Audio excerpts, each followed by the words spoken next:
اس کے مسکراتے چہرے سے نظر ہٹاتے کب پکڑتے وہ بولا، تبھی تو میں آپ کو اتنے سکون سے کام کرتی نظر آ رہی ہوں۔ وہ ہنستے ہوئے بولی۔ اس کی بات کا جواب دیے بغیر حنظل چائے کے گھونٹ بھرنے لگا۔ جب سے وہ آفس سے آیا تھا وہ اسے پریشان سا دیکھ رہی تھی۔ صوفے کے بازو پر دھرے اس کے ہاتھ پر ہاتھ رکھا۔ حنظل نے چونک کر اس کی جانب دیکھا۔ کیا بات ہے، پریشان ہے؟ وہ بھول چکی تھی کہ آج اس کی رپورٹس آنی تھی۔ نہیں تو تم شاپنگ پر گئی تھی آج؟ حنظل نے فوراً لہجہ نارمل رکھتے اس کا دھیان بٹایا۔ ہاں، تھوڑی دیر پہلے ہی واپسی ہوئی ہے۔ ٹھہرے، میں آپ کو دکھاتی ہوں۔ وہ تیزی سے اٹھ کر کمرے کی جانب بڑھی۔ دونوں اس وقت لاؤنج میں بیٹھے تھے۔ حنظل نے اسے جاتے دیکھ کر لب بھینچے، سر لگ رہا تھا پھٹ رہا تھا۔ یہ دیکھیں، ایک اورنج اور ایک گرے رنگ کی خوبصورت سی پشواز جو ہینگر میں ٹنگی ہوئی تھی اس کے سامنے لہرائی۔ واؤ، بہت خوبصورت ہے یار، لیکن کلرز ایسے لیا کرو کہ میں ٹویننگ تو کر سکوں۔ اس کی بات پر اس نے ایک نظر حنظل کو دیکھ کر ماتھے پر ہاتھ مارا۔ گرے بھی تو ہے اس میں، آپ گرے میں بھی کچھ لے لیں۔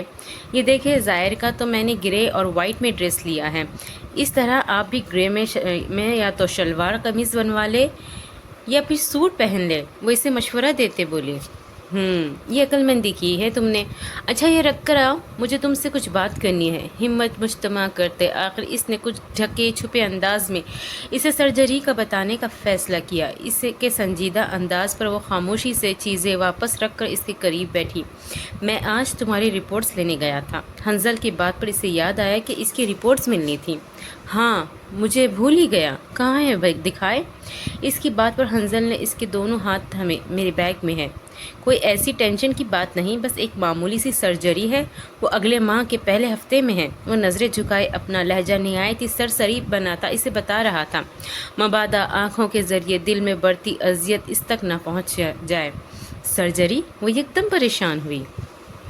ہاں، میڈیکیشن بھی ہوگی، مگر سرجری سے یہ سب دوبارہ نہیں بنیں گے۔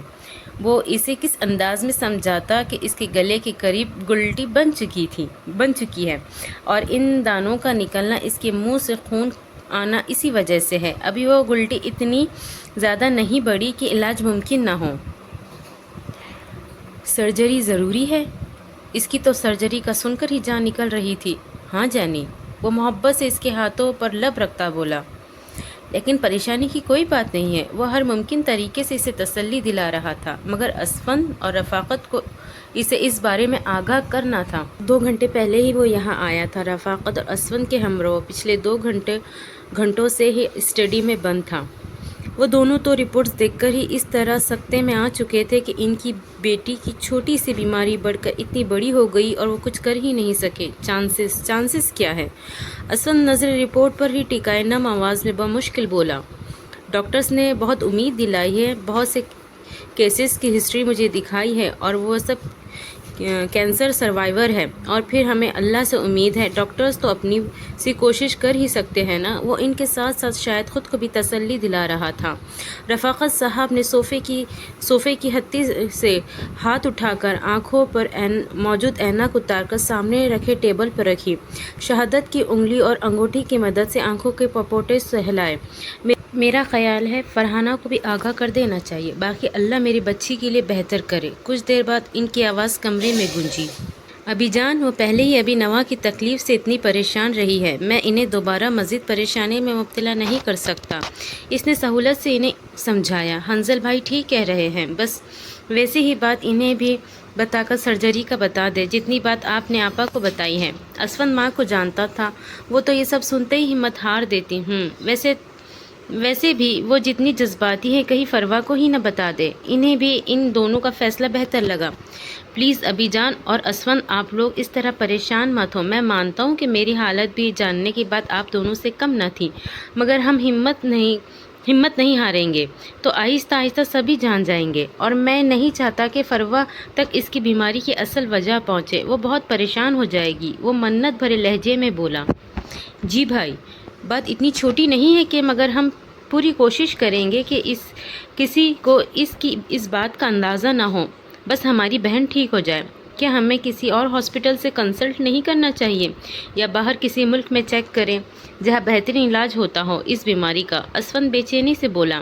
میں آلریڈی ایک اور ہاسپٹل میں یہی سب رپورٹس دکھا چکا ہوں، ایون صالحہ سے بھی ڈسکس کیا ہے۔ اس نے اپنے سینئر ڈاکٹرز کے ساتھ مل کر کچھ فورن ڈاکٹرز کو رپورٹ سینڈ کی ہے۔ سبھی کا یہی کہنا ہے کہ سرجری بہت ضروری ہے۔ حنظل اتنے دنوں سے دن رات کا فرق بھلا اس کے لیے بھاگ دوڑ کرتا پھر رہا تھا۔ اس کی بات پر اسفند محض سر ہلا کر رہ گیا۔ وہ جانتا تھا حنظل کو فروا کی یقیناً ان سے زیادہ فکر ہوگی۔ بس دعا کرو اللہ میری بیٹی کی قسمت میں صحت اور تندرستی والی زندگی رکھے۔ صحت دینی ہوئی تو اللہ اسے یہاں بھی دے دے گا، اور اگر میری بیٹی کی قسمت میں اس سے آگے وہ جملہ مکمل نہ کر پائے۔ یکدم گلا رند گیا۔ اسفند ان کے ساتھ ہی صوفے پر بیٹھا تھا، یکدم ان کے کندھوں پر ہاتھ رکھتے انہیں دلاسا دیا۔ حنظل جو ان کی دائیں جانب کرسی پہ بیٹھا تھا، بے ساختہ اٹھا کر ان کے قریب دو زانوں بیٹھ کر ان کے ہاتھ پر اپنے ہاتھ رکھے۔ آپ تو ہمیشہ ہماری ہمت بندھاتے تھے۔ اس کی بات پر وہ بمشکل آنسو پیتے چہرہ اوپر کر گئے۔ اولاد رشتہ ہی ایسا ہے، بندے کی سبھی ہمتیں اور حوصلہ سیکنڈز میں تہس نہس کر دیتا ہے۔ تمہارے پاس اب ظاہر ہے نا، تو بتاؤ اس کی تکلیف پر تمہارا دل کانپ جاتا ہے نا؟ پچھلے دنوں جب اسے بخار ہوا تھا، دن رات ایک کر دی تھی تم نے۔ ان کی بات پر لاجواب ہوا۔ ظاہر تو ابھی فقط چند ماہ کا تھا، اور انہوں نے سالوں بیٹی کو پال پوس کر بڑا کیا تھا، تو وہ کیسے اسے یوں موت کے منہ میں جاتا دیکھ سکتے تھے؟ ابھی شوق لگا ہے نا، اسی لیے سنبھلنے میں وقت لگے گا، مگر تم پریشان مت ہو، میں اور اسفند ہر لمحے تمہارے اور فروا کے ساتھ ہیں۔ یکدم خود کو مضبوط بناتے انہوں نے دوسرا ہاتھ اس کے ہاتھ پر رکھ کر اس کی ہمت بندھائی۔ اف اماں، انہیں کہہ دے کہ خود ہی لے آئے، جو بھی لائیں گے میں پہن لوں گی، مجھے کوئی اعتراض نہیں، مگر ان کے ساتھ جانے پر اعتراض ہے؟ وہ ماں کی بات سن کر جھنجھلاتے ہوئے بولی۔ ابھی تھوڑی دیر پہلے ہی تو سمیہ نے بتایا ہے کہ اریب اور صالحہ اس کو بھی ریسیپشن کا ڈریس لینے کے لیے لے جانے آ رہے تھے۔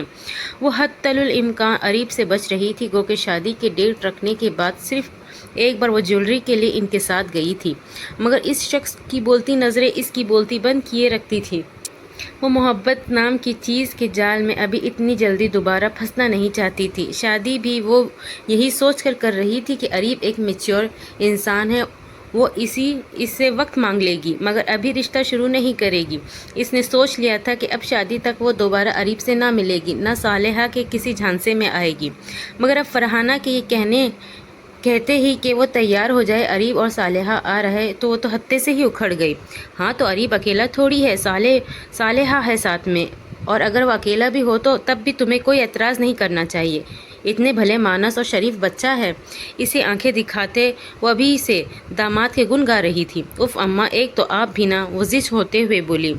ان کے گھورنے پر اپنے کمرے کی جانب بڑھی تاکہ کپڑے چینج کریں۔ وہ اتنا تو جان گئی تھی کہ اس کے واویلا کرنے کا کوئی فائدہ نہیں۔ کچھ ہی دیر میں وہ اریب اور صالحہ ہمراہ شہر کے مشہور مال میں داخل ہو رہی تھی۔ اریب کے جانب تو ایک بار بھی اس نے دیکھنے کی غلطی نہیں کی تھی، اور شکر تھا کہ اس نے بھی اسے ابھی تک نہیں بلایا تھا۔ صالحہ اور وہ باتوں میں مگن تھی، اور وہ خاموشی سے ان کے ساتھ پھر رہا تھا۔ ابھی وہ ایک دکان پر بیٹھے تھے کہ صالحہ کی کوئی کال آ گئی۔ ہیلو جی، آواز نہیں آ رہی۔ اریب اور نوا صالحہ کے ساتھ دائیں بائیں، جبکہ وہ خود ان کے درمیان موجود تھی۔ پلیز ہولڈ آن، دوسری جانب کہہ کر وہ نوا کی جانب متوجہ ہوئی۔ تم دونوں دیکھو پلیز، میں ایک سیکنڈ کال سن کر آئی، یہاں شاید سگنلز نہیں آ رہے۔ اس سے پہلے وہ سنبھلتی صالحہ تیز اٹھ کر ان کے درمیان سے نکلتے باہر کی جانب بڑھی۔ نوا کی نظر یکدم اریب پر پڑی، جو بولتی نظروں سے اس کی جانب دیکھ رہا تھا۔ نوا نے تھوک نکلتے نگاہ ہٹائی۔ میم، یہ دیکھیں، آج کل یہ کلر بہت ان ہے نکاح پر۔ صالحہ دکاندار کو بتا چکی تھی کہ لائٹ سا ڈریس دکھائیں نکاح کی تقریب کے حوالے سے۔ نوا کے انداز دیکھ کر دکاندار بھی بھاپ چکا تھا، یقیناً یہی لڑکی ہے جسے وہ ڈریس پہننا ہے، لہٰذا بڑے آرام سے اس کے سامنے پھیلائی سے مشورے سے بھی نواز رہا تھا۔ اریب کے سامنے وہ جو پہلے جھجک رہی تھی، اس دکاندار کی بات پر اور بھی کنفیوز ہوئی۔ آپ ایسا کریں کہ کوئی پیچ اینڈ ریڈ دوپٹے کے ساتھ ڈریس دکھائیں۔ یکدم اریب کے بولنے پر وہ کچھ حیران سی اس کی جانب ایک نظر دیکھ کر رہ گئی۔ آئی تھنک اچھا لگے گا آپ پر۔ وہ اس کی نظروں کا خود پر پڑنا محسوس کر چکا تھا۔ دکاندار جیسے ہی ڈریس لینے کے لیے مڑا، اریب اس کی جانب رخ کر کے اسے مزید گھبرانے پر مجبور کر گیا۔ نوا کو سمجھ نہیں آ رہی تھی کیا کہے، کب ایسے کسی مرد کی توجہ کی وہ عادی تھی۔ جیسے ہی دکاندار ڈریس لے کر آیا، اریب اس پر نظریں ہٹا چکا تھا۔ نوا نے اپنے سامنے موجود ڈریس کو دیکھا۔ آنکھوں کو قیرہ کر دینے والی بیج اور ریڈ کمبینیشن میں بے حد اچھا لگ رہا تھا۔ کیسا ہے؟ اریب نے ایک بار پھر سے اسے دیکھ کر مخاطب کیا، جو ڈریس کو دیکھتی نہ جانے کن سوچوں میں گم تھی۔ اس کی پوچھنے پر چونکی۔ یکدم وہ اس کا اور نوشروا کا مقابلہ کر گئی۔ اس شخص نے کب اسے یوں عزت اور مان دیا تھا؟ اسے یہ سب ایک خواب ہی لگ رہا تھا۔ میم، بہت اچھی چوائس ہے سر کی۔ وہ دکاندار پی سے یوں خاموش دیکھ کر اریب کی پسند پر گویا تصدیق کرتے ہوئے بولا، جیسے آپ کو صحیح لگے۔ سر جھکا کر وہ فقط اتنا ہی بولی، آپ گرے کلر میں بھی کوئی اور ڈریس دکھائیں۔ ایک نظر اس کے انداز کو دیکھ کر وہ پھر سے دکاندار کو مخاطب ہوا، آپ کو یہاں لانے کا مقصد آپ کی پسند پوچھنا ہے۔ دکاندار کے مڑتے ہی وہ سہولت سے اسے سرزنش کرتے بولا، آپ کو ٹھیک لگ رہا ہے تو مجھے بھی ٹھیک لگ رہا ہے۔ وہ اسے کیا بتاتی ہے وہ کیا محسوس کر رہی تھی؟ آنکھیں یکدم پرنم ہوئی۔ اپنی کم مائیگی کے وہ دن یاد آئے۔ بعد میں لڑے گی تو نہیں؟ جیسے اس کے انداز سے اس کی کیفیت بھاپ گیا تھا۔ ہلکی پھلکی سی باتیں کر کے اسے نارمل کرنے کی کوشش کرنے لگا، اور یقیناً وہ کامیاب بھی ہو گیا تھا۔ نوا کے چہرے پر ہلکی سی مسکراہٹ کھلی۔ میں آپ کو کیوں لڑنے والی لگتی ہوں؟ وہ جیسے ہی اس سے تصدیق چاہ رہی تھی یا اسے بتا رہی تھی، بیوی کوئی بھی شادی سے پہلے لڑنے والی نہیں لگتی، لیکن شادی ہوتے ہی لڑاکا طیارہ کیسے بن جاتی ہے، اس پر ابھی ریسرچ جاری ہے۔ ہاتھ کو ٹھوڑی کے نیچے مٹھی کی شکل بنا کر رکھتے وہ سر ہلاتے غیر سنجیدہ انداز میں بولا۔ نوا کچھ لمحے پہلے کی یسائیت سے باہر آ چکی تھی۔ اس کے انداز پر ایک بار پھر ہولے سے مسکرائی۔ اور بھائی، کچھ ڈیسائیڈ کیا کہ نہیں؟ اس سے پہلے کہ ان میں کوئی اور بات ہوتی، صالحہ تیزی سے ان کی جانب آتے بولی، ہاں، آئی تھنک یہ اچھا لگ رہا ہے۔ وہ اسی ڈریس کی جانب صالحہ کی توجہ دلاتے ہوئے بولی۔ اریب کی نظروں نے اس کے مطمئن چہرے کو اپنی نظروں کے حصار میں لیا۔ واو، بڑی جلدی ڈیسائیڈ ہو گیا۔ وہ دونوں کی جانب معنی خیزی سے دیکھتے بولی، اب لینا ہے یا مزید خوار ہونا ہے؟ اس کی شرارت کو نظر انداز کرتے اریب روبدار انداز میں بولا، as you wish dear Kapil. وہ کہاں انہیں بخشنے والی تھی؟ اف، حنظل کا بھی کوئی حال نہیں، 2 دن کے لیے امی کی طرف کیا گئی؟ ایسے رکھتا ہے کوئی اپنی الماری کو؟ ابھی تھوڑی دیر پہلے ہی اسفند اسے چھوڑنے آیا تھا۔ حنظل بھی تھوڑی دیر میں آنے والا تھا۔ شکر تھا ظاہر راستے میں ہی سو گیا تھا، ورنہ اس نے کہا اس کی گھر کی صفائی کرنے دینی تھی۔ ظاہر کو بیڈ پر لٹا کر وہ جیسے ہی الماری کھول کر کپڑے استری کرنے کے لیے نکالنے لگی، حنظل کی سائڈ پر موجود سارے کپڑے اس کے قدموں میں آ گرے۔ انہیں سمیٹتے وہ مسلسل بڑبڑا رہی تھی۔ سب کپڑوں کو تہہ کرنا شروع کیا۔ جیسے ہی سب تہہ ہو گئے، ان میں سے چند استری کے لیے الگ کیے، باقی اس طرح تہہ سمیت الماری میں رکھے۔ ابھی وہ کچھ رکھ کر پلٹتی ہی کہ پاؤں میں کوئی فائل ٹکرائی، یہ بھی شاید کپڑوں سمیت ہی نیچے آ گری تھی۔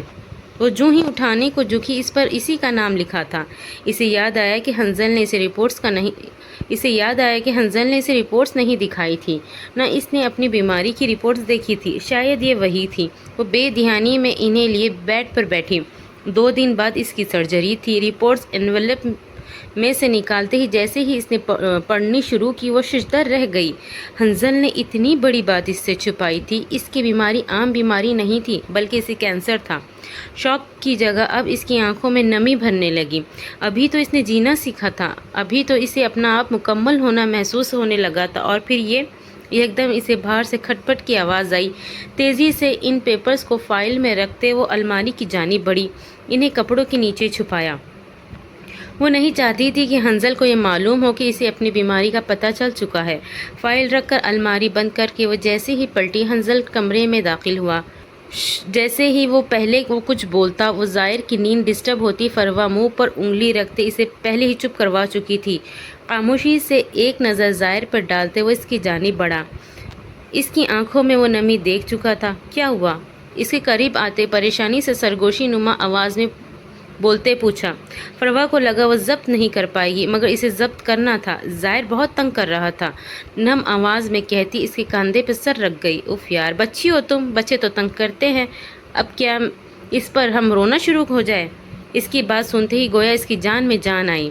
اس کے گرد حصار اپنی مضبوط بازوؤں کا حصار کھینچے، تھوڑی اس کے سر پر ٹکائی۔ میں کبھی ادھر ادھر ہوئی تو یہ آپ کو بہت تنگ کرے گا۔ خود پر بمشکل بند باندھتے بولی، تمہیں ہم کبھی ادھر ادھر ہونے ہی نہیں دیں گے۔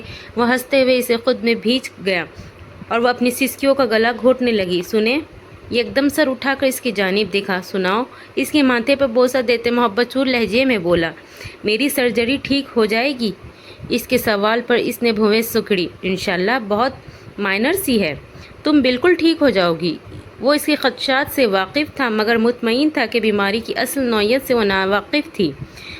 ابھی وہ ناواقف تھی تو اتنی پریشان تھی، جو اسے معلوم ہو جاتا تو تب کیا ہوتا؟ انشاءاللہ آپ چینج کر لیں، میں چائے بنا لاؤں۔ گلے میں پھر سے پھندا پھنسا۔ یکدم اس کا حصار توڑتی وہ باہر کی جانب لپکی اور وہ واش روم کی جانب۔ کچھ ہی دیر پہلے وہ آپریشن تھیٹر میں گئی تھی۔ بہت سی تسلیاں اور دلاسے اسے دے کر وہ اس وقت خود پزمردہ سا باہر کھڑا انتظار کر رہا تھا۔ اسفند، رفاقت اور فرحانہ کے ساتھ ساتھ حنظل کے پیرنٹس بھی گاؤں سے آ چکے تھے۔ وہ دونوں بھی اس وقت وہیں موجود تھے۔ بہو کے علاوہ ان کے بھائی کی اولاد تھی اور انہیں بے حد عزیز تھی۔ ہر گزرتا لمحہ اس کے لیے شدید اذیت بھرا تھا۔ فرحانہ اور نبیلہ، حنظل کی ماں، مسلسل تسبیح پر ورد کر رہی تھی۔ ظاہر کو وہ صبح ہاسپٹل آنے سے پہلے ہی نواں کے پاس چھوڑ آیا تھا۔ میں چاہتی ہوں ظاہر کو اسکولنگ سے لے کر اس کے بچوں کی اسکولنگ تک میں اس کی زندگی کا ہر لمحہ انجوائے کروں۔ بینچ پر بیٹھے اس کے گرد فروا کی آواز بازگشت ہوئی۔ رات میں اسے نیند نہیں آ رہی تھی سرجری کا سوچتے۔ وہ دونوں دیر تک ظاہر اور اپنے مستقبل کی باتیں کرتے رہے۔ اگر کبھی مجھے کچھ ہو گیا یا میں آپ سے پہلے زندہ نہ رہی تو آپ کیا کریں گے؟ اس کی بات پر حنظل کا اس کا بال سہلاتا ہاتھ رکا۔ غصے سے اپنے قریب اپنی محبوب بیوی کو لیٹے دیکھ کر گھورا۔ دماغ صحیح ہے تمہارا؟ وہ ایک دم سے اس پر بگڑا۔ کیا ہے یار، ایسے ہی فرض کر لیتے ہیں نا؟ وہ اپنی بات پر زور دیتے بولی، مجھے ایسا کچھ بھی فرض نہیں کرنا۔ وہ غصے سے منہ پھلا کر بولا۔ اسے کیا بتاتا، دل کن خدشات میں گھرا تھا۔ اوفو، میں نے تو ایک بات کی ہے۔ وہ سر پر ہاتھ مارتے بولی، مجھے تمہاری فضول باتوں میں کوئی انٹرسٹ نہیں۔ وہ کسی طور پر اس کی باتوں میں نہیں آ رہا تھا۔ اچھا ایک بات سن لیں، وہ منت بھرے لہجے میں بولی۔ فروا، وہ تنبیہ کرتے بولا، ارے صرف ایک بات پلیز، میری اتنی سی خواہش پوری نہیں کریں گے؟ اس کے بعد میں کوئی فرمائش نہیں کروں گی۔ اس کے بعد پر وہ حقیقت میں کانپا۔ تم اپنی فضول گوئی بند کر سکتی ہو؟ اب کی بار وہ سخت لہجے میں بولا۔ اوہو، مجھے کون سا کوئی سیریس بیماری ہے جو اتنا ٹچی ہو رہے ہیں؟ معمولی سی سرجری ہے۔ وہ کھوکھلا مسکراتے بولی، پلیز یار رحم کرو مجھ پر۔ یکدم سے اسے خود میں بھیجتے اسے سمجھ نہیں آئی وہ اسے کیا کہے۔ اچھا کہو، مجبوراً اسے اجازت دی۔ اس کی شرارت پر وہ یکدم سے ہنسا۔ ابھی وہ انہی لمحوں کے زیر اثر تھا کہ یکدم سے اسے آپریشن تھیٹر سے نرس اور چند ڈاکٹرز تیزی سے باہر آتے نظر آئے۔ کیا ہوا، سب خیریت ہے؟ وہ تیزی سے ان کی جانب بڑھا۔ انہیں جواب دیے بنا وہ ایک روم میں مڑے جہاں چند سیکنڈز میں چند اور ڈاکٹر بھی آپریشن تھیٹر کی جانب دوڑتے نظر آئے۔ کیا ہوا ہے، ان سے پوچھو کیا ہوا ہے؟ وہ سب حیران پریشان تھے کہ انہیں کچھ بتانے کے بجائے وہ لوگ ادھر ادھر بھاگ رہے تھے۔ ایکسکیوز می، کیا ہوا ہے؟ ہمارا پیشنٹ اندر ہے۔ اسفند ایک ڈاکٹر کے پیچھے بڑھتا آپریشن تھیٹر کے قریب گیا۔ پلیز دعا کرے۔ وہ فقط اسے یہی کہتا تیزی سے اندر کی جانب بڑھا۔ میرا دل بیٹھ رہا ہے، آخر ہوا کیا ہے؟ نبیلہ پریشانی سے بولی۔ سبھی کا حال ایک جیسا تھا۔ تھوڑی دیر بعد چند ڈاکٹرز چہرے سے ماسک اتارتے حنظل کے قریب آئے۔ آئی ایم سوری، آپریشن شروع کرنے سے پہلے ہی آپ کی وائف کا ہارٹ فیل ہو گیا تھا۔ اس کے کندھے پہ ہاتھ رکھتے وہ مایوس کن انداز میں بولے۔ وہ لڑکھڑایا، کیسے؟ آخر کیسے؟ اس کے گرد آہ بکا گونجنے لگی۔ فرحانہ اور نبیلہ اونچی اونچی رونے لگی۔ رونے کی آوازیں اسے کچھ سنائی نہیں دے رہا تھا، خالی نظروں سے بس وہ ساکت آپریشن تھیٹر کی جانب دیکھ رہا تھا۔ کس قدر تکلیف دہ ہے یہ حقیقت! مجھے تو ابھی تک یقین نہیں آ رہا کہ آپا کو ہمارے درمیان گئے ہوئے 1 ہفتہ ہو چکا ہے۔ فروا کی موت کے بعد آج صالحہ اس سے ملنے آئی تھی۔ وہ جانتی تھی وہ سبھی ابھی تک اس حقیقت کو ماننے سے احتجاج برت رہے ہیں، لیکن کچھ حقیقتیں اتنی ہی تلخ ہوتی ہیں کہ نہ چاہتے ہوئے بھی انہیں ماننا پڑتا ہے۔ زندہ رہنے کے لیے، زندگی کو گزارنے کے لیے آگے بڑھنا پڑتا ہے۔ تم جانتی تھی انہیں کینسر ہے؟ مجھے کل رات اسفند بھائی نے بتایا تھا کہ تم ان کی رپورٹس دیکھ چکی تھی۔ وہ بھی افسردہ سے بیٹھی اس کا غم بانٹنے آئی تھی۔ فروا اسے کس قدر عزیز تھی یہ اس سے بہتر کون جانتا تھا؟ ہاں، حنزل بھائی نے مجھے رپورٹس شیئر کی تھی اور میں نے اپنے سینئر ڈاکٹر سے بھی کنسلٹ کیا تھا، مگر تم جانتی ہو ڈیتھ کینسر سے نہیں ہوئی۔ ان کا کینسر اس اسٹیج پر تھا جہاں سے سرجری اور میڈیکیشن کے بعد وہ آسانی سے سروائیو کر سکتی تھی، مگر شاید اللہ نے ان کی زندگی اتنی ہی لکھی تھی۔ بس ہم خود کو بہلاوے دے سکتے ہیں کہ اچھے لوگوں کو اللہ جلدی بلا لیتا ہے۔ وہ ایک بہترین انسان تھی، نہ جانے اللہ کی اس میں کیا مصلحت تھی، یہ کوئی بھی جان نہیں سکتا۔ وہ اپنے پیاروں کی موت کے پیچھے کیا مصلحت ہوتی ہے، اگر ہم جان جائے تو صبر نہ آ جائے، مگر پھر بھی ہمیں صبر کرنا ہے اور یہی امتحان ہے۔ نوا کے آنسو صاف کرتے وہ خود بھی رو رہی تھی۔ تم صحیح کہتی ہو، ہم نہیں جان سکتے، شاید اسی لیے اللہ نے انہیں اولاد بھی نہیں دی تھی۔ باپ کے بغیر اولاد پل جاتی ہے، ماں میں ہمت ہوتی ہے اور وہ ماں اور باپ دونوں بن جائے، مگر ماں کے بغیر اولاد رل جاتی ہے۔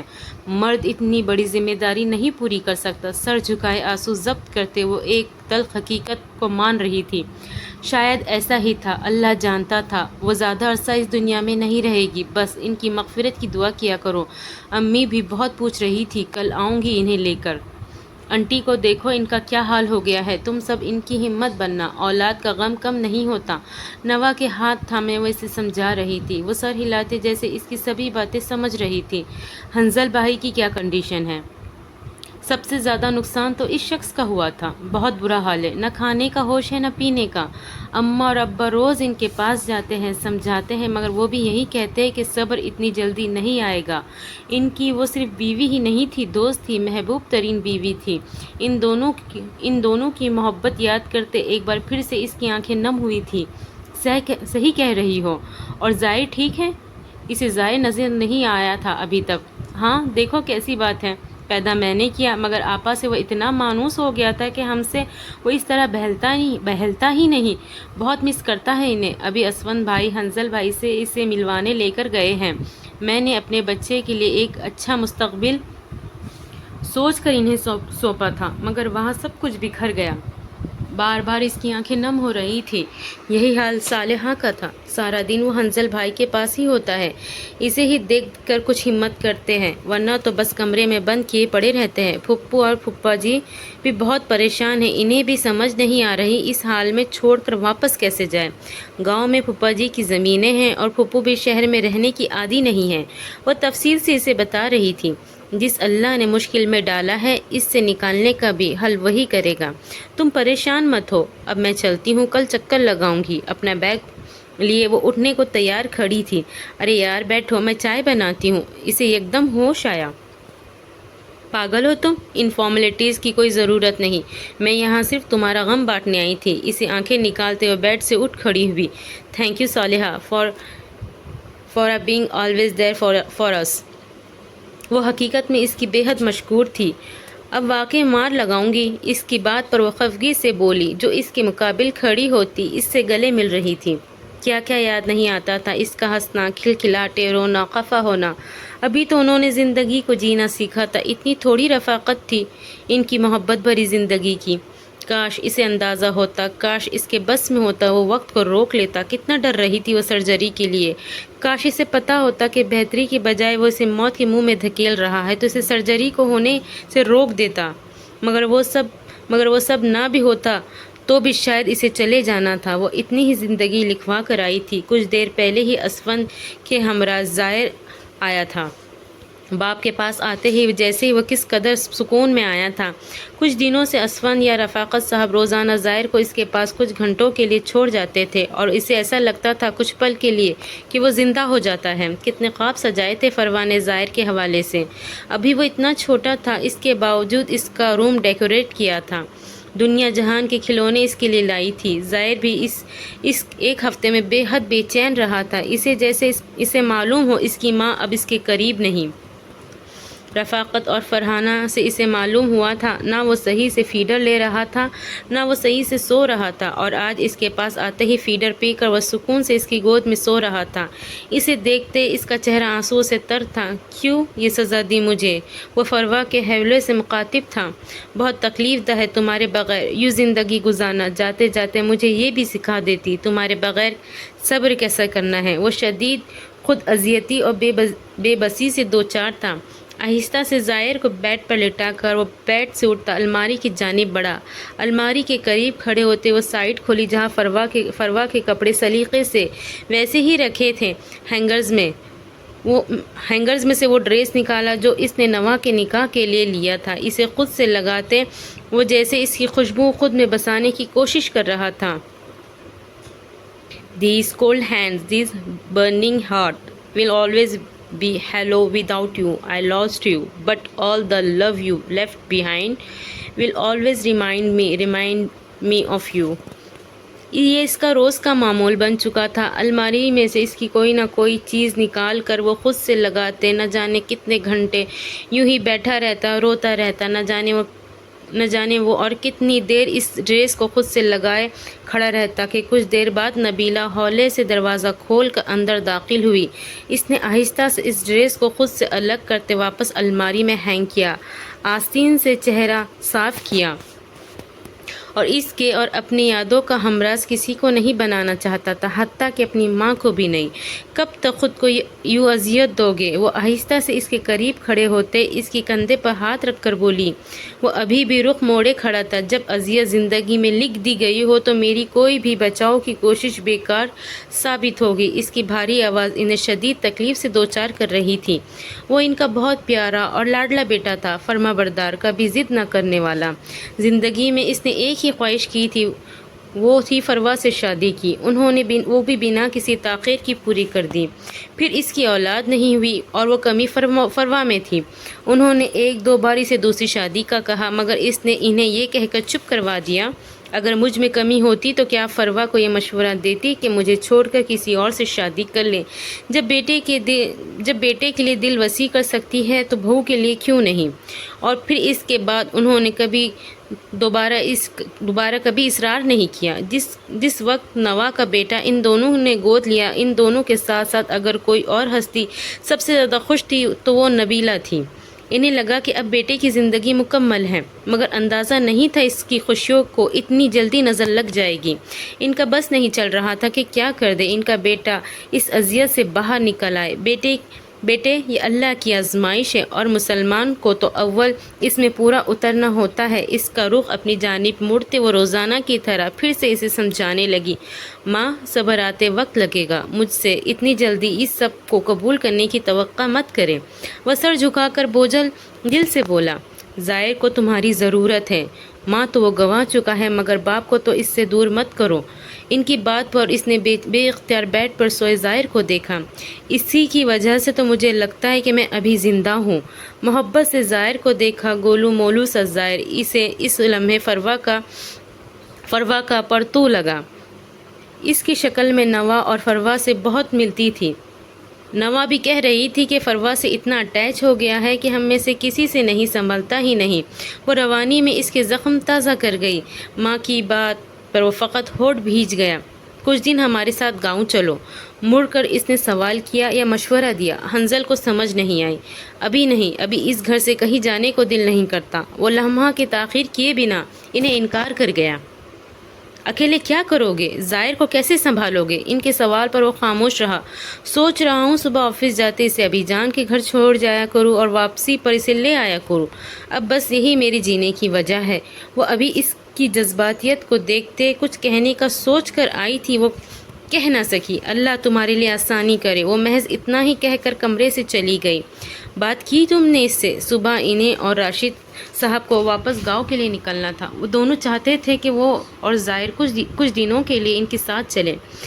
ابھی وہ کچھ سننے کو تیار نہیں۔ وہ مغموم صورت لیے بیک گراؤنڈ سے ٹیک لگائے تسبیح پڑھ رہی تھی۔ تو پھر اس کی شادی کی بات کیسے کریں گے؟ وہ بھی کتاب سائڈ ٹیبل پر رکھ کر ان کی جانب رخ موڑے بیٹھے۔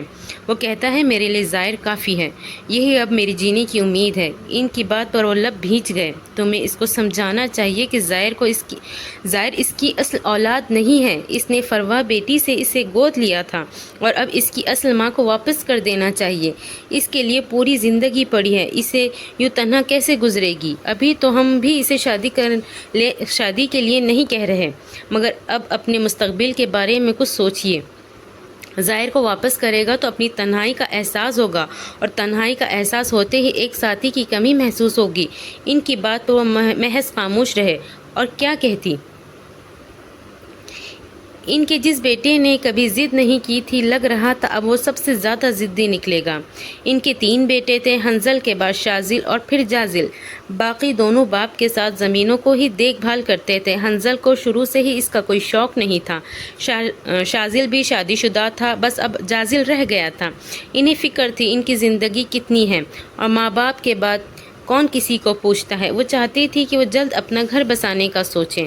اس کا ذہن بھی کسی اور جانب لگے گا۔ ابھی کچھ وقت اور گزرنے دے، میرا نہیں خیال ابھی یہ سب کہنا مناسب ہے۔ وہ انہیں تحمل کا مظاہرہ کرنے کا مشورہ دے رہی تھی۔ تم جانتی ہو میں ہارٹ پیشنٹ ہوں، میری زندگی کا کیا پتہ، میں چاہتا ہوں ہماری زندگی میں وہ اپنا گھر بسا لے۔ ان کی بات پر وہ محض ہنکارا بھر کر رہ گئی۔ اولاد اتنی بڑی ہو جائے تو اس کے ساتھ ضد نہیں لگاتے، نہ ہی اپنی بات منوائی جا سکتی ہے۔ میں کہہ رہی ہوں نہ کچھ وقت گزرنے دیں، اس کے لیے ظاہر کو سنبھالنا مشکل ہو جائے گا، تب وہ خود ہی کچھ سوچے گا۔ ابھی تو زخم بہت تازہ ہے۔ میری بچی کس قدر جان چھڑکتی تھی حنظل پر۔ ایسی محبوب بیوی کو اتنی جلدی بھلایا نہیں جا سکتا۔ وہ ماں تھی، اولاد کی تکلیف کو کیسے نہ سمجھتی، کیسے بے حسی سے اسے دوسری شادی کا کرنے کا کہہ دیتی، اور تب جب ابھی اس کی بیوی کی قبر کی مٹی بھی خشک نہیں ہوئی تھی۔ ان کی بات اور وہ فکر سے محض سر ہلا کر رہ گئے۔ بھائی صاحب، میں جانتی ہوں ابھی یہ وقت ان سب باتوں کا نہیں، بہت معذرت کے ساتھ میں آج آپ سے یہ بات کرنے آئی ہوں۔ سمیہ اس وقت صالحہ کے ساتھ ان کی گھر موجود تھی۔ نہیں بہن، آپ کہیے، مجھے بھی آپ سے بات کرنی تھی۔ رفاقت صاحب انہیں اجازت دیتے بولے۔ کچھ دن بعد نوا اور اریب کا نکاح ہے۔ میں جانتی ہوں آپ سب، کیا ہم میں سے بھی کوئی اس تکلیف دہ وقت میں کسی بھی طرح کا ایسا فنکشن افورڈ نہیں کر سکتے۔ آپ کی اجازت ہو تو نکاح کی ڈیٹ آگے کر دیں، تاکہ میں نے جن لوگوں کو انوائٹ کیا ہوا ہے انہیں سہولت سے وجہ بتا کر فی الحال نکاح کی تاریخ کو کینسل کر دیا جائے۔ وہ بے حد بردبار خاتون تھیں۔ بجائے اپنی مرضی، اپنے مفاد کو دیکھنے کے، انہوں نے نوا کی فیملی کے غم کو دل سے اپنا غم سمجھا۔ بہن، میں بھی آپ سے یہی بات کرنا چاہتا تھا۔ ابھی دل میں بہت تکلیف سے بھرا ہے، اس سب کے لیے فی الحال تیار نہیں۔ آپ اگر برا نہ منائیں تو اس نکاح کو فی الحال کینسل کر دیں۔ سمیہ نے گویا ان کی مشکل آسان کر دی۔ جی بھائی صاحب، مجھے کوئی اعتراض نہیں۔ میں بھی جانتی ہوں یہ وقت آپ سب کے لیے بہت کٹھن ہے۔ میں کسی قسم کی خود غرضی نہیں کرنا چاہتی۔ ہم اب آپ کے اپنے ہیں، اور اپنوں کے دکھ سانجھے ہوتے ہیں۔ اللہ آپ سب کو صبر دے۔ وہ خلوص دل سے بولی۔ بہت شکریہ۔ وہ حقیقتاً ان کے مشکور تھے۔ آج کے دور میں ایسے اچھے لوگ ملنا بھی خوش قسمت ہوتی ہیں، اور وہ خوش تھے کہ اس بار نوا کی قسمت بے حد اچھی تھی۔ ارے بھائی صاحب، آپ شرمندہ کر رہے ہیں، وہ ہولے سے سر نفی میں ہلاتے بولی۔ فرحانہ اس پورے عرصے میں انتہائی خاموش تھی۔ پلیز بہن، خود کو سنبھالے۔ اللہ آپ سب کے لیے آسانی کرے، آپ سب کو صبر دے۔ فرحانہ بیگم کی خاموشی اور غم بانٹتے وہ محبت سے بولی۔ آمین۔ بس اب صبر ہی رہ گیا ہے۔ پتہ نہیں میری بچی یوں اچانک کیوں چلی گئی۔ وہ جو کب سے آنسو ضبط کیے بیٹھی تھی، یکدم دوپٹے چہرے پر رکھتے پھپک کر روئی۔ ایسے مت کرے، بس تکلیفیں بھی وہی دیتا ہے اور ان کا درما بھی وہی کرتا ہے۔ بس ہمیں صبر اور ہمت سے کام لینا ہے۔ اپنے صوفے سے اٹھتے وہ ان کی قریب 2 سیٹر صوفے پہ بیٹھ کر ان کے کاندھے پر ہاتھ رکھے سہلانے لگی۔ آپ دونوں باتیں کیجیے، مجھے ضروری کام سے جانا ہے۔ رفاقت صاحب سہولت سے وہاں سے معذرت کرے اٹھ کر کھڑے ہوئے۔ تھوڑی دیر بعد ہی نوا چائے لے کر آ گئی۔ بیٹے پلیز، اس سب کی کوئی ضرورت نہیں تھی، آپ لوگ شرمندہ کر دیتے ہیں۔ وہ شرمندگی سے بولی۔ کوئی بات نہیں آنٹی، دنیا کے کام بھی تو ہوتے رہتے ہیں۔ نوا ایک سرد آہ بھر کر بولی۔ مہینے بعد کل رات نبیلہ آپا اور راشد بھائی کا فون آیا تھا۔ وہ جو نماز پڑھ کر قرآن مجید لیے بیٹھی تھی، رفاقت صاحب کو بات شروع کرتے دیکھ قرآن مجید بند کر کے ان کی جانب متوجہ ہوئی۔ خیریت تھی؟ وہ چوکنا ہوئی۔ وہ کہہ رہی تھی کہ انہوں نے حنظل کے لیے چند ایک لڑکیاں دیکھیے تو بہتر ہے ہم ظاہر کو اس سے واپس لے لیں تاکہ وہ اسے شادی کے لیے رضامند کر سکے۔ ان کی بات پر وہ خالی خالی نظروں سے انہیں دیکھ کر رہ گئی۔ بات ان کی غلط بھی نہیں، ظاہر کون سا اس کا اپنا بیٹا ہے؟ کچھ حقیقتیں تلخ مگر بہت تکلیف دہ ہوتی ہیں۔ صحیح کہہ رہی ہیں آپ۔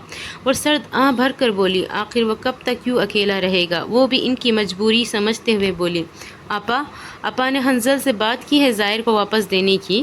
فرحانہ کی بات پر انہوں نے محض ایک نظر اپنی شریک حیات کو دیکھا، پھر اسبات میں سر ہلایا۔ تو کیا کہتا ہے وہ؟ ان کی بات پر وہ لمحہ بھر کو چپ رہے۔ وہ کہتا ہے ظاہر کے علاوہ اس کی زندگی میں جینے کی کوئی امنگ نہیں، اس کی آخری جینے کی امید کو اس سے کوئی دور نہ کرے۔ حنزل کا جواب سنتے ہی گویا وہ سناٹے میں آ گئی۔ تو پھر آپ اسے کیسے ظاہر کو واپس دینے پر منائیں گے؟ فرحانہ کی طرح وہ بھی شش و پنج میں مبتلا تھے، مگر اب انہیں اپنی بہن کے کہے کے مطابق کچھ تو کرنا تھا۔ وہ اتنے خود غرض نہیں تھے کہ اپنی بیٹی کی غم میں اسے ساری زندگی گھلتے دیکھتے۔ جہاں انہیں فروا عزیز تھی، اس سے کہیں زیادہ انہیں حنزل پیارا تھا۔ کچھ تو کرنا پڑے گا، کل دیکھتے ہیں، وہ پرسوچ انداز میں بولے۔ کیسے ہو بیٹا؟ بہت ہمت مجتمع کر کے اس وقت اس کے روبرو بیٹھے تھے۔ بہتر ہوں۔ ان کے سامنے سنگل صوفے پر بیٹھا وہ بے حد الجھا بکھرا تھا۔ انہوں نے کبھی اسے اس حلیے میں نہیں دیکھا تھا۔ وہ بہت نفاست پسند تھا، ڈریسنگ کے معاملے میں ہمیشہ دھیان کرتا تھا، مگر اس وقت وہ مل گجے کپڑے پہنے ان کا درد اور بڑھا رہا تھا۔ مجھے کچھ ضروری بات کرنی تھی تم سے۔ اس وقت تم مجھے بس اپنا دوست سمجھو، بالکل ویسے ہی جیسے ہمیشہ سے سمجھتے آئے ہو۔ وہ تمہید باندھ رہے تھے۔ وہ جو گھٹنوں پر کونیاں رکھے، دونوں ہاتھوں پر انگلیاں آپس میں پھنسائے ہلکے سے جھکائے بیٹھا تھا، رفاقت صاحب کی بات پر یکدم سر اٹھا کر انہیں دیکھنے لگا۔ ابی جان، آپ مجھ سے بات کرنے کے لیے کبھی مشکل درپیش نہیں آئی۔ میرا خیال ہے فروا کی زندگی میں بھی ہم کبھی سسر اور داماد کا رشتہ حائل نہیں ہوا۔ آپ بلا جھجک کہیں۔ وہ ان کی مشکل آسان کرتا بولا۔ مگر وہ اسے کیا بتاتے کہ پہلے کبھی ایسے مشکل حالات بھی تو کبھی ان کے ماں بہن نہیں آئے تھے۔ دیکھو بیٹے، ابھی تو تمہارے سامنے بہت لمبی زندگی پڑی ہے۔ ہم بالکل نہیں چاہتے تم یوں اکیلی زندگی گزارو۔ ان کی بات پر وہ استہزائیہ مسکرایا۔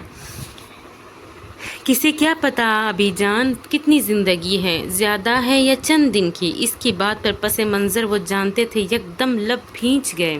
بیٹا، یہ تو غیب کی بات ہے، ہم محض مفروضوں میں تو زندگی نہیں گزار سکتے۔ ان کی بات پر وہ پھر سے سر جھکا گیا۔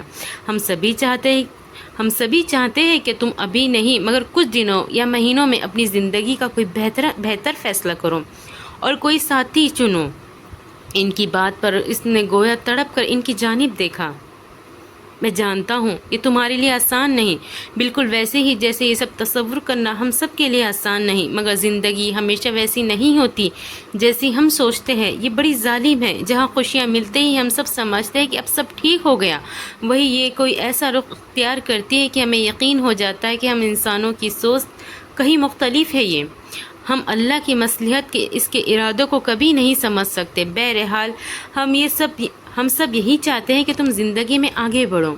وقت کو روکنا تو کسی کے بس میں نہیں، روکنا ہوتا تو کبھی کوئی پیارا اپنوں سے نہ بچھڑتا۔ ان کے لہجے میں درد تھا اور یہ درد وہ بخوبی سمجھ سکتا تھا۔ آپ کو امی نے فون کیا تھا، وہ بچہ تو نہیں تھا؟ کیا ضروری ہے کہ تمہاری ماں فون کرتی تو ہی میں یہ سب کہتا؟ مجھے خود بھی بہت کچھ نظر آ رہا ہے۔ میں خود غرض باپ نہیں ہوں، تم جانتے ہو میں نے تم میں اور اسفند نے کبھی کوئی فرق نہیں رکھا۔ ایک باپ ہونے کے ناطے مجھے تمہاری تنہائی بھلی نہیں لگ رہی۔ ان کی صاف گوئی پر وہ ہونٹ بھیج گیا۔ اگر میرے لیے اتنے کنسرنڈ ہے تو مجھے اتنا جانتے ہیں تو یہ بھی جانتے ہوں گے کہ میں یہ فیصلہ نہیں کر سکتا، میرے لیے ظاہر ہی کافی ہے۔ وہ بھی صاف گوئی سے بولا، مگر وہ تمہاری اپنی اولاد نہیں ہے۔ کبھی کبھی اپنوں کو تکلیف سے بچانے کے لیے انہیں تلخ حقیقتیں بتانی اور دکھانی پڑتی ہیں۔ وہ بھی اس وقت دل پر پتھر رکھ کر اتنی بڑی بات کہہ گئے تھے جسے سنتے ہی وہ سناٹے میں چلا گیا۔ ایک جھٹکے سے سر اٹھا کر اس نے جن نظروں سے انہیں دیکھا تھا، رفاقت صاحب کو نظریں چرانے پر مجبور کر گیا۔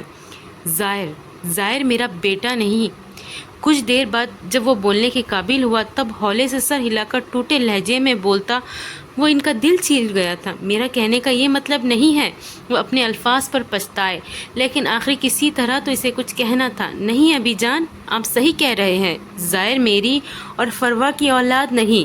ایک دم اس کی آنکھیں شدت جذبات سے سرخ ہو گئیں۔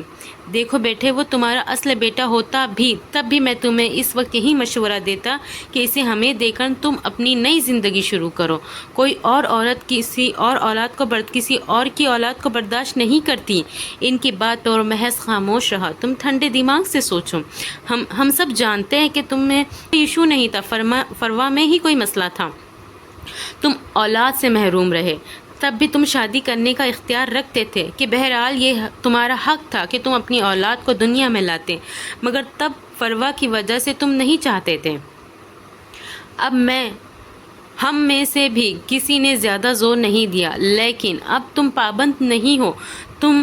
تمہیں اپنے ساتھ یہ زیادتی کرنے کی ہم میں سے کوئی اجازت نہیں دیتا۔ تم ظاہر کو ہمیں دے دو اور کچھ عرصے میں اپنا گھر بساؤ، اپنی فیملی بناؤ۔ ان کی باتوں سے اس کا کیا حال ہو رہا تھا کاش وہ بتا سکتا۔ میں پابند ہوں، میں فروا کی محبت کا اب بھی پابند ہوں۔ اس کی بات پر وہ محض سر کو خفیف سا ہلا کر رہ گئے۔ بہرحال بیوی تو قسمت نے لے لی ہے، مگر ظاہر کو بھی اپنے ساتھ رکھنے کا مجھے کوئی حق نہیں۔ آپ صحیح کہتے ہیں، وہ کون سا میرا اپنا بیٹا ہے؟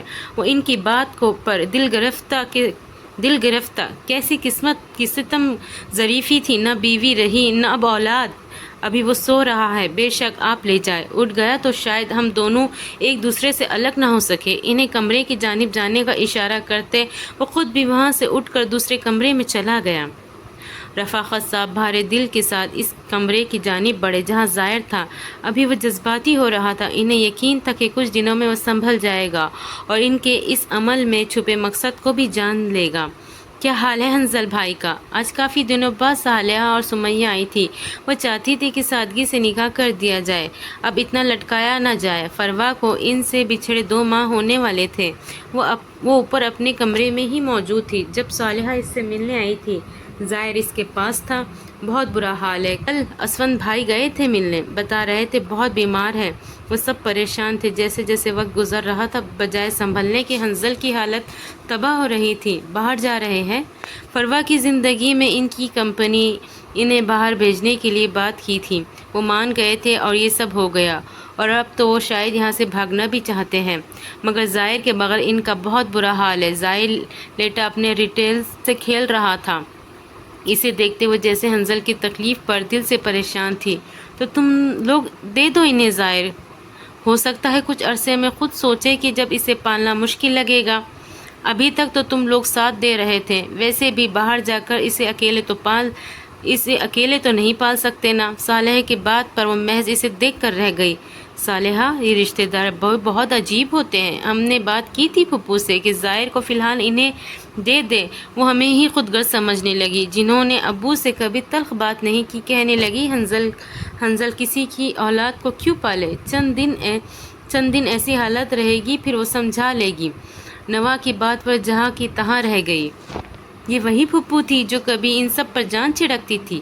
صالحہ نے دیکھا تھا فروا کی ڈیتھ پر ان کا کیا حال تھا، مگر شاید یہی دنیا ہے، یہاں سے کوئی آنکھ سے اوجھل نہیں ہوا، وہاں لوگ نظریں پھیر لیتے ہیں۔ تم پریشان مت ہو، اللہ نے ان کے لیے کچھ بہت بہتر لکھا ہوگا۔ اس کے ہاتھ پر ہاتھ رکھتے وہ تسلی دینے والے انداز میں بولی، انشاءاللہ۔ اتنے اچھے ہیں حنظل بھائی، ابھی جان سے ناراض ہے، اس کے باوجود روز فون کرتے ہیں اماں کو، ہفتے میں ایک بار چکر بھی لگا لیتے ہیں۔ ان سبھی کو حنظل بھائی بہت عزیز تھا۔ خیر تم بتاؤ ہاسپٹل کیسا چل رہا ہے؟ وہ بات بدل گئی۔ بس یار وہی ہیکٹیک روٹین، وہ بیزاری سے بولی۔ تمہارے پیپرز کا کیا بنا؟ نوا نے اس کے باہر جانے کی بابت پوچھا۔ ہاں، قاسم نے سب ڈیٹیلز لے کر جمع کروا دی ہیں، دیکھو 1-2 ہفتوں میں جواب آ جائے گا، پھر ہی شادی کی ڈیٹ فکس کریں گے، اس نے تفصیل سے بتایا۔ تم نے اسپیشلائزیشن کے لیے اپلائی کیا ہے؟ نوا کے سوال پر اس نے نفی میں سر ہلایا۔ نہیں یار، قاسم کہہ رہے تھے پہلے یہاں آ جاؤ، پھر سب جگہ خود سے وزٹ کر کے اپلائی کرنا۔ اس کی بات پر وہ محض سر ہلا کر رہ گئی۔ ہفتے بعد ان دونوں کے نکاح کی ایک بار پھر سے تاریخ رکھ دی گئی۔ ابی جان، میرا خیال ہے ہمیں ظاہر کو فی الحال حنظل بھائی کو دے دینا چاہیے، یہ ظلم ہے ان پر۔ اسفند جو کچھ دیر پہلے ہی حنظل کو دیکھ کر آیا تھا وہ اس کی متوحش حالات دیکھ کر بے حد پریشان تھا۔ میں آپا کی وجہ سے مجبور ہوں، تم جانتے ہو مجھے خود غرض کہہ رہی تھی۔ رفاقت صاحب کی بات پر وہ کب سے چپ بیٹھی مینا آخر بول پڑی، تو پھپھو کو فضول ضد کی وجہ سے ہم اپنے ایک اور پیارے کو کیوں موت میں دھکیل دیں؟ اس کے بولنے پر فرحانہ یکدم سے اسے ٹوک گئی۔ کہنے دو اسے۔ رفاقت صاحب نے ہاتھ اٹھا کر انہیں روک دیا۔ ابو آپ خود سوچیں، ظاہر ان کی اپنی اولاد ہوتا تو ہم میں سے کسی کو حق حاصل نہیں تھا کہ ان سے ان کی اولاد چھینتے۔ ایک شخص کو تو خوشیوں کی نوید دیکھ کر اب جب وہ شدید تنہا ہے ہم اس سے جینے کی آس بھی چھین لیں۔ ایک ستم ظریفی تو قسمت نے ان کے ساتھ کر دی ہے، اب کیا ہم بھی خود غرض بن کر ان سے وہ واحد خوشی چھین لیں جس کی وجہ سے وہ خود آپا کے غم سے باہر نکال رہے تھے؟ مینا کی بات اور وہ سبھی خاموش تھے۔ مینا صحیح کہہ رہی تھی، آپ پھپھو کو کہنے دیں، ویسے بھی لوگوں کا کام ہی کچھ نہ کچھ کہتے رہنا ہے۔ وہ جب ظاہر کو واپس دینا چاہے تو ہم کھلے دل سے ان کے فیصلے کو قبول کریں گے۔ ہم سب جب انہیں خوش دیکھنا چاہتے ہیں تو یہ کیوں نہیں سوچ رہے کہ ان کی خوشی ابھی ظاہر میں ہے؟ یقیناً وہ جلد ہی اپنی زندگی کا کوئی فیصلہ کر لیں گے اور تب تک ہم کوشش کریں گے کہ انہیں وقتاً فوقتاً سمجھاتے رہے، مگر اس وقت جب وہ آپا کے بعد خود کو اکیلا محسوس کر رہے ہیں تب ہم لوگوں کی باتوں سے خوف زدہ ہو کر ان کو تکلیف دینے کی سبب بنے۔ نوا نے بھی مینا کی بات کی تائید کی۔ ٹھیک ہے، کل ہم ظاہر کو اسے دے آئیں گے۔ رفاقت صاحب کو بھی بچوں کا فیصلہ اس وقت حنظل کے حق میں بہترین لگا۔ تھینک یو نوا۔ اس وقت وہ سجی سوری نوا کے سامنے موجود تھا۔ کچھ دن پہلے ہی وہ سب ظاہر کو اس کے پاس چھوڑنے آئے تھے۔ حنظل کو تو یوں لگا جیسے نئی زندگی مل گئی ہو، وہ سب کچھ بھلائے ظاہر میں گم ہو چکا تھا۔ نوا کے نکاح کے ٹھیک 2 دن بعد اس نے ظاہر اور اپنی کینیڈا کی ٹکٹس بک کروا لی تھی۔ وہاں ایک فل ٹائم ملازمہ سے بھی بات ہو گئی تھی۔ آفس والوں سے بھی اس نے بات کر کے ورک فرام ہوم کا آپشن رکھا تھا۔ اس کے کام کی کارکردگی کی وجہ سے وہ اسے چھوڑنے کو تیار نہ تھے، لہٰذا انہوں نے اس کی شرائط مان لی تھی۔ اس کی ایک شرط کے ساتھ وہ دن کے صرف 2 گھنٹے کسی بھی 2 دن وہاں کے آفس کا چکر لگا لیا کرے گا۔ اس نے حامی بھر لی تھی۔ اس وقت وہ نوا کا شکریہ ادا کرنے اس کے کمرے میں آیا تھا۔ کچھ دیر پہلے ہی نکاح کی سنت ادا کر دی گئی تھی۔ وہ فروا کی جانب سے اس وقت بھرپور طریقے سے شریک ہوا تھا۔ گو کہ نکاح کی تقریب بھی بہت سادی تھی، پھر بھی ہلکا پھلکا سا میک اپ کر کے نوا کو تیار کیا گیا تھا۔ وہ گفٹ جو اس نے فروا نے نوا کے لیے دیا تھا اس وقت وہ اس کے کمرے میں اسے دینے آیا تھا اور ساتھ ہی ظاہر کے حوالے سے اس کا شکریہ ادا کرنے آیا تھا۔ یہ آپ کا اپنا بیٹا ہے حنظل بھائی، آئندہ ایسا مت سوچیے گا کہ ہم میں سے کوئی بھی اسے آپ کی پہچان سے الگ کرنا چاہتا ہے، چاہے یہ یہاں رہتا ہے یا آپ کے پاس۔ ہم نے اسے باپ کے حوالے سے آپ کی ہی پہچان کروانی تھی۔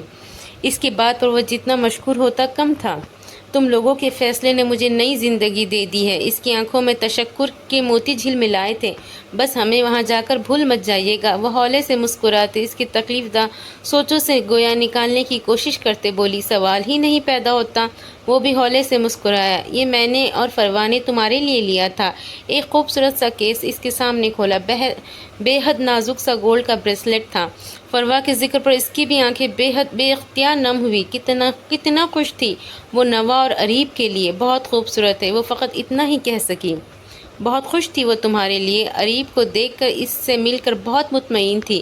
اب تمہاری زندگی میں کوئی تکلیف نہیں آئے گی۔ کیا پتا تھا تمہارے لیے دعائیں کرتے وہ خود ہی اس کی باتیں یاد کرتے اس کا لہجہ نم ہوا۔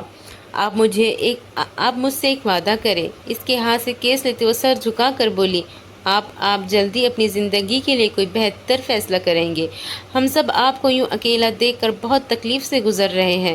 ظاہر آپ کے ساتھ ہے، وہ آپ کو تکلیف سے نکال تو سکتا ہے مگر آپ کی تنہائی دور نہیں کر سکتا، مگر وہ آپ کی تکلیف کو شیئر نہیں کر سکتا، آپ کی تنہائی کو بانٹ نہیں سکتا۔ نوا کی بات اور وہ محض سر جھکا گیا۔ میں وعدہ نہیں کرتا مگر کوشش کروں گا۔ اگر کبھی زندگی نے مجھے اس دورائے پر کھڑا کیا جہاں مجھے لگا مجھے کسی کی ضرورت ہے تو میں اس کا ہاتھ تھام لوں گا، مگر کوئی ایسی جو میرے ساتھ ظاہر کو بھی قبول کرے گی۔ تب حامی بھرتے وہ اپنا ارادہ بتا گیا، خیر اب چلتا ہوں، ہمیشہ خوش رہو۔ وہ سب دکھ جو تم نے دیکھے اب کبھی تمہارے نزدیک بھی نہ آئے۔ سچے دل سے اسے دعا دیتا وہ چلا گیا۔ کیسی ہیں آپ؟ چند گھنٹے پہلے ہی ان کا نکاح ہوا تھا اور اس کی اجازت سے اس وقت وہ نوا کو فون کر رہا تھا۔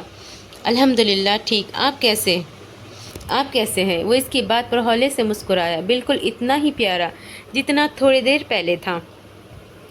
اب کی بار مسکرانے کی باری نوا کی تھی۔ اچھی بات ہے، وہ اور کیا کہتی؟ آپ مطمئن ہیں؟ اس کے سوال پر وہ چونکی۔ اس کی حقیقت پسند ہونے پر رشک بھی آیا۔ اس نے یہ نہیں پوچھا کہ وہ خوش ہے، اس نے مطمئن ہونے کا سوال کیا۔ لوگ عموماً یہ پوچھتے ہیں کہ خوش ہو یا نہیں، مگر آپ نے پوچھا مطمئن ہوں، ایسا کیوں؟ نوا نے اپنی سوچ کو سوال کی شکل پہنائی۔ وہ ہولے سے ہنسا۔ خوش ہونے کا سوال پوچھنا میرے خیال میں بہت جلدی ہو جائے گا۔ آپ جن حالات سے گزری ہے یکدم آپ مجھ پر اعتماد نہیں کر سکتی، اور جہاں اعتماد نہیں ہوتا وہاں خوشی کا سوال ہی پیدا نہیں ہوتا۔ اسی لیے پوچھا کہ یہ رشتہ ہونے پر فی الحال آپ مطمئن ہیں؟ مطمئن ہوئی تو آپ اس رشتے کو سوچے گی، اور جب رشتے کو سوچے گی تو میرے بارے میں بھی سوچے گی، اور پھر آپ کے اعتبار کو بے اعتباری کے پلڑے میں مجھے پرکھے گی۔ جہاں اعتبار کا پلڑا بھاری ہوا وہاں آپ خوش بھی ہوں گی مجھ سے۔ اس رشتے کو کس قدر تفصیل سے اس نے جواب دیا تھا، کتنی گہرائی سے وہ سوچتا تھا۔ آپ ڈاکٹر ہی ہیں نا؟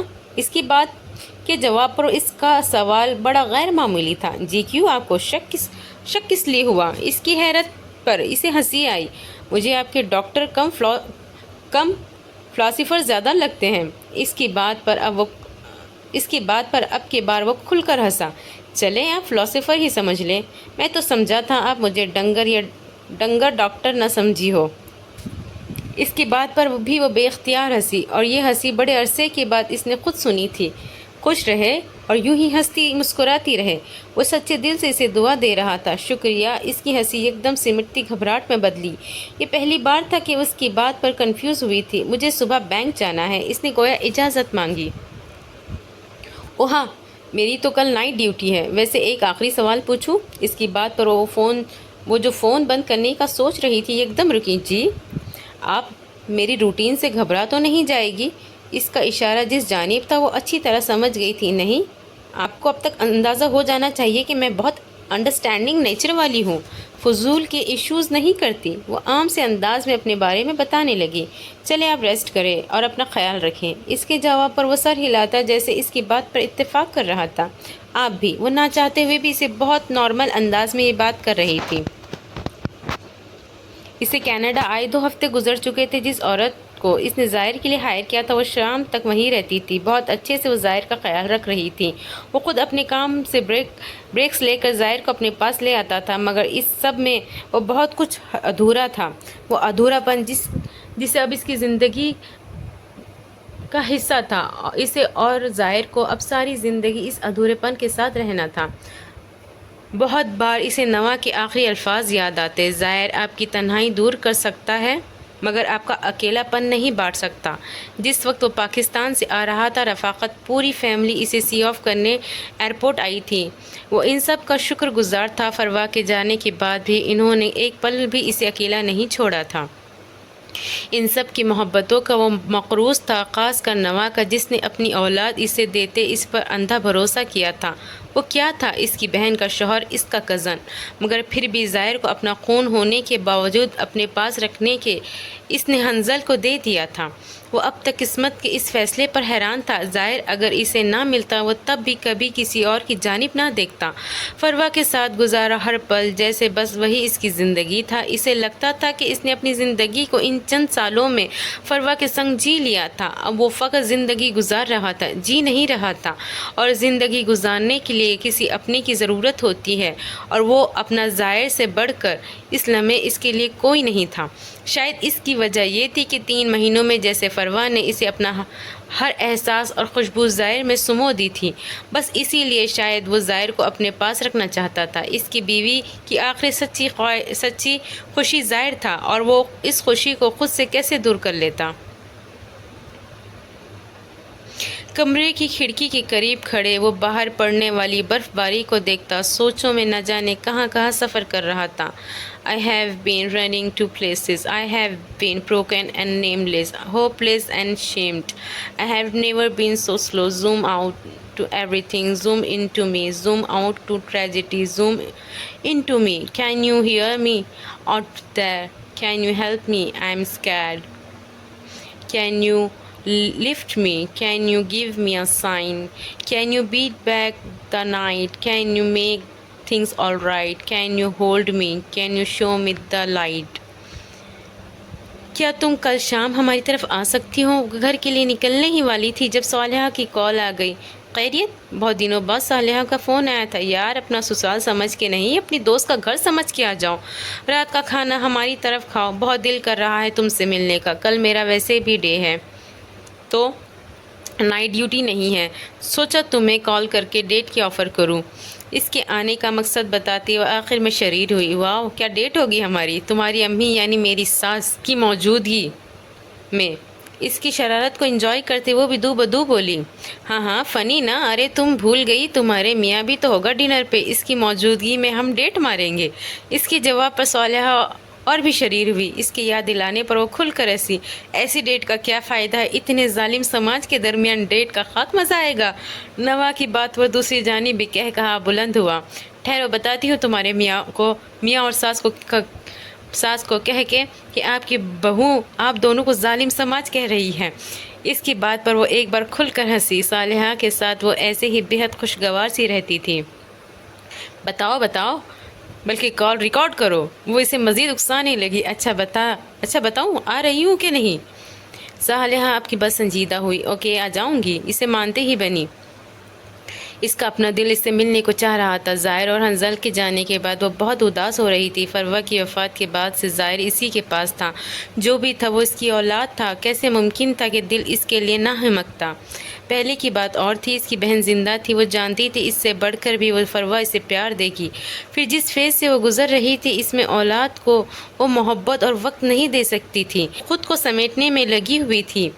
حنظل پر پورا یقین تھا وہ اس کا بے حد خیال رکھے گا۔ روز 2-3 بار وہ ان سب سے ظاہر کی بات کرواتا۔ اسے دیکھ کر وہ سب بہت مطمئن تھے، پھر بھی ایک اداسی نے اسے اپنی لپیٹ میں لے لیا تھا۔ اگلے دن شام میں وہ اس کے گھر موجود تھی۔ چند دن پہلے ہی رفاقت نے اسے گاڑی لے کر دی تھی۔ اسے پہلے بھی چلانی آتی تھی، اسی لیے اس کو گاڑی چلاتے کوئی مسئلہ نہیں ہوا۔ فرحانہ کو بتا چکی تھی، انہوں نے کوئی اعتراض نہیں کیا۔ وہ خود بھی سمجھدار اور میچور تھی، عریب پر بھی انہیں اعتماد تھا، لہٰذا کچھ بھی کہنے کی انہیں ضرورت نہیں تھی، اور انہیں بہتر بھی لگا کہ وہ شادی سے پہلے ہی ان میں گھل مل جائے تاکہ پہلی دفعہ والا کوئی مسئلہ اس مرتبہ نہ ہو۔ بے شک صالحہ کی فیملی بہت اچھی تھی، مگر پھر بھی فرحانہ بے حد ڈری ہوئی تھی۔ صالحہ تو گھر پر ہی موجود تھی، سمیہ نے خاص اہتمام کیا تھا۔ شام کی چائے کے ساتھ بھی کتنی چیزیں انہوں نے بنا رکھی تھی۔ ماں وہ ایک بندی ہے، وہ بھی ایسی جو چڑیا کی جتنا کھاتی ہے۔ ماں کو چائے کے ساتھ لوازمات آتے دیکھ صالحہ نے احتجاج بلند کیا۔ ارے تم پہلے ہی کہہ دو تاکہ وہ ریزرو ہو جائے، اس کا اپنا گھر ہے، کھانے دو اسے، تم مت کھاؤ۔ سمیہ سے آنکھیں نکالتے نوا کی پلیٹ میں سبھی لوازمات رکھنے لگی۔ آنٹی یہ صحیح کہہ رہی ہے، آپ نے بہت تکلف کر لیا۔ اری فی الحال نظر نہیں آیا تھا، اس لیے وہ کافی ریلیکس بیٹھی باتیں کر رہی تھی۔ تم اس کو چھوڑو، سمجھتی ہے کہ ڈاکٹر بن گئی ہے تو سبھی کے کھانے پینے پر پابندی لگاتی پھرے گی۔ تم چپ کر کے کھاؤ، وہ اسے بچوں کی طرح بچکارتے ہوئے بولی۔ ظاہر اور حنظل ٹھیک ہے؟ اپنا کپ لے کر اس کے سامنے والے صوفے پہ بیٹھتے پوچھنے لگے۔ جی الحمدللہ سیٹ ہو گئے ہیں۔ چائے کا سپ لیتے وہ دونوں کے ذکر پر ہلکی سی مسکراہٹ چہرے پہ سجائے بولی، دیکھو وقت کیسے گزر جاتا ہے، بس لوگوں کی یادیں اور باتیں رہ جاتی ہیں۔ نوا جانتی تھی وہ فروہ کی بات کر رہی ہے، اس کے مسکراتے لب یک لخت سکڑے۔